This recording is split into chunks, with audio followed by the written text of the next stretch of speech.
அண்ணா IAS academy சாதனையாளர்களின் சங்கம். பாருங்க 41வது national security advisor, சரி, தேசிய பாதுகாப்பு ஆலோசகர், சரி, இந்திய அரசிற்கான பாதுகாப்பு தொடர்பான ஒரு முக்கியமான ஆலோசனை வழங்குற ஒரு முக்கியமான ஒரு தலைமை அமைப்பு தான் இந்த நேஷனல் செக்யூரிட்டி அட்வைசர் சொல்லுவாங்க. இந்த அமைப்பின் தற்போதைய தலைவராக இருப்பவர் அஜித் தோவல். சரியா, ஷார்ட்டா அஜித் தோவல் தான் போட்டிருப்பாங்க. அஜித் குமார் தோவல், அவரோட ஃபுல் நேம் பாத்துக்கோங்க. சரிங்களா, ஓகே. இவங்க தற்போது 5வது தலைவராக இருக்கிறாங்க. சரியா, நேஷனல் செக்யூரிட்டி அட்வைசர் தற்போது அஜித் தோவல், அவர் 5வது தலைவர்.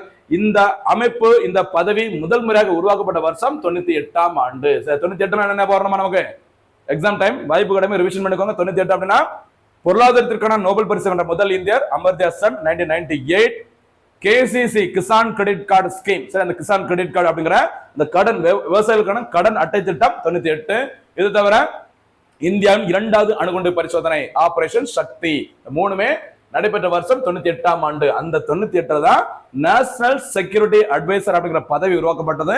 இந்த அமைப்பின் 5வது தலைவராக இருப்பவர் தான் அஜித் தோவல், மறக்க கூடாது. சரிங்களா, அடுத்து நம்ம 42வது பாருங்க, 42 சீஃப் சயின்டிபிக் அட்வைசர், சரி, தலைமை அறிவியல் ஆலோசகர், வேலை பார்த்தது பாதுகாப்பு ஆலோசகர். சீஃப் சயின்டிபிக் அட்வைசர் தற்போது யார் பார்த்தீங்க, அஜய் சூட், சரி, அஜய் குமார் சூட், SOOD. சரியா, ஓகே. இந்த பதவி உருவாக்கப்பட்ட வருஷம் 1999ஆம் ஆண்டு. இந்த பதவிக்கான முதல் தலைவர் யார் பார்த்தீங்கன்னா நம்முடைய முன்னாள் குடியரசுத் தலைவர், சரி, 11வது குடியரசுத் தலைவர் APJ அப்துல் கலாம் அவர்கள். சரிங்களா, இவங்களுக்காகவே இந்த பதவி உருவாக்கப்பட்டதுன்னு சொல்லலாம். சரிங்களா, 99ஆம் ஆண்டு உருவாக்கப்பட்ட அந்த சீஃப் சயின்டிபிக் அட்வைசர் பதவியின் தற்போதைய தலைவர் அஜய் குமார் சூட், இதனோட முதல் தலைவர் அப்துல் கலாம் அவர்கள், மறக்க கூடாது. சரிமா, அடுத்ததாக 43வது பாருங்க, முக்கியமான இன்னொரு அமைப்பு, சில பாதுகாப்பு தொடர்பான சில அமைப்புகள் வரப்போகுது. அடுத்ததாக பாருங்க, CBI. CBI அப்படின்னா சென்ட்ரல் பியூரோ ஆஃப் இன்வெஸ்டிகேஷன். சரிங்களா, ஒரு குற்றம், ஒரு கிரைம் நடந்திருக்கு அப்படின்னா அதை விசாரிக்கிறதுக்கு ஒரு அமைப்பு வருவாங்க. அந்த அமைப்பின் பேர் தான் CBI. இந்த CBI அமைப்பு உருவாக்கப்பட்ட வருஷம் 1963ஆம் ஆண்டு உருவாக்கப்பட்டது. ஆண்டுகள் ரொம்ப ரொம்ப முக்கியமானமா கவனமா இருங்க. அதே மாதிரி அந்த அமைப்புகளுக்கு என்ன வேலை அப்படிங்கறத கொஞ்சம் பார்த்துக்கோங்க. சரிங்களா, ஓகே.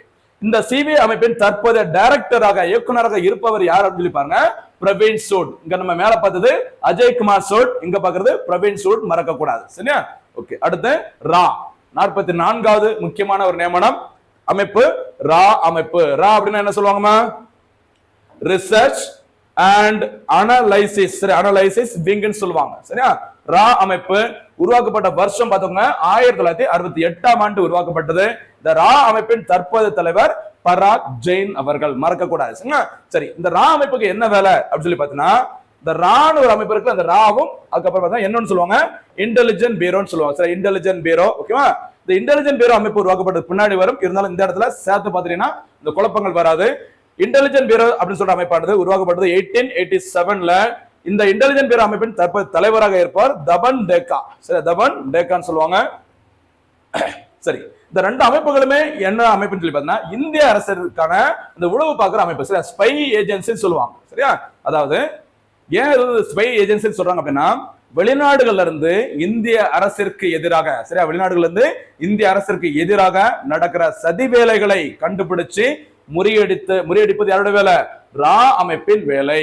சரியா, அதே சமயத்துல இந்தியாவுக்கு உள்ளே இருந்துகிட்டு இந்தியாவுக்கு எதிரான அந்த சதி வேலைகளை யாரெல்லாம் செய்யறாங்களோ அதை கண்காணித்து, போன் மூலமாக, வாட்ஸ்அப் எல்லாத்தையும் கண்காணித்து இந்தியாவுக்கு உள்ள இருந்து நடக்கிற அந்த சதிகளை கண்டுபிடித்து முறியடிப்பது யாரோட வேலை, IBயோட வேலை. சரியா, எப்படி நினைச்சுக்கலாம், ரா, ரானா வெளிநாடு அப்படி நினைச்சுக்கலாம். வெளிநாட்டுக்காரங்க ஃபாரினர்ஸ் எல்லாமே சரக்கு எப்பவுமே எப்படிதான் அடிப்பாங்க, ராவா தான் அடிப்பாங்க. தண்ணி மிக்ஸ் பண்ண மாட்டாங்க நினைச்சுக்கோங்க, ஏன்னா கொஞ்சம் கொஞ்சமா குடிப்பாங்க. சொம்பு பக்கெட்ல குடிக்க மாட்டாங்க.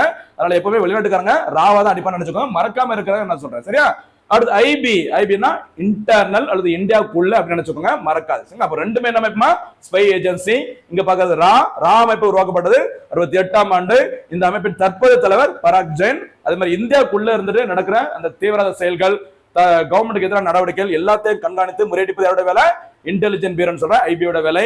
IB உருவாக்கப்பட்ட வருஷம் 1887. இதன் தற்போதைய தலைவர் தபன் டேக்கா, கவனமா இருக்கு. சரியாமா, அடுத்த முக்கியமான ஒரு பதவி பாருங்க, ப்ரோ. சரியா, என்ன பேரு, ப்ரோ.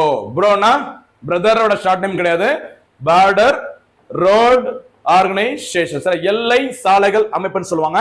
அதாவது நமக்கு பொதுவாக தேசிய நெடுஞ்சாலைகளை உருவாக்குற அமைப்பு என்ன பேர் சொல்லுவாங்கன்னா, நேஷனல் ஹைவே அத்தாரிட்டி ஆஃப் இந்தியான்னு சொல்லுவாங்க. சரி, தேசிய நெடுஞ்சாலைகள் ஆணையம் சொல்லுவாங்கல்ல, NHAI அமைப்பு உருவாக்கப்பட்ட வருஷம் 1995. இவங்க நமக்கு நெடுஞ்சாலைகளை ஹைவேஸ் வந்து ரெடி பண்ணி கொடுப்பாங்க. சரியா? அதே சமயத்துல நம்ம இந்தியாவோட எல்லை பகுதிகளுக்கும் பிற எல்லை பகுதிகளுக்கும் இடையில உள்ள அந்த சாலைகள், மேம்பாலங்கள் எல்லாத்தையுமே யார் உருவாக்குவாங்க அப்படின்னு பார்த்தீங்கன்னா இந்த பார்டர் ரோட் ஆர்கனைசேஷன், எல்லை சாலைகள் அமைப்பு. இந்த அமைப்பு உருவாக்கப்பட்ட வருஷம் 1960. சரியா? 60னா என்ன ஞாபகம்? எனக்கு முக்கியமான ஒரு ஒப்பந்தம் இந்தியா பாகிஸ்தான் இடையே ஏற்பட்டது, இண்டஸ் பேக். சரியா? சிந்து நீர் ஒப்பந்தம் கையெழுத்தான ஆண்டு 1960. யாரெல்லாம் கையெழுத்து போட்டாங்க அதுல? ஆயுப் கான். சரியா? பாகிஸ்தானை சேர்ந்த அதிபர் ஆயுப் கான் அவர்களும் இந்தியாவின் பிரதமர் ஜவஹர்லால் நேருவும் இணைந்து ஒரு ஒப்பந்தம் கையெழுத்திருந்தாங்க. அதோட பேர் தான் சிந்து நதிநீர் ஒப்பந்தம். சமீபத்துல இந்த பகல்காம் தாக்குதலுக்கு பிறகு இந்திய அரசு அந்த சிந்து நதிநீர் ஒப்பந்தம் என்ன பண்ணாங்க? ரத்து பண்ணிட்டாங்கல்ல.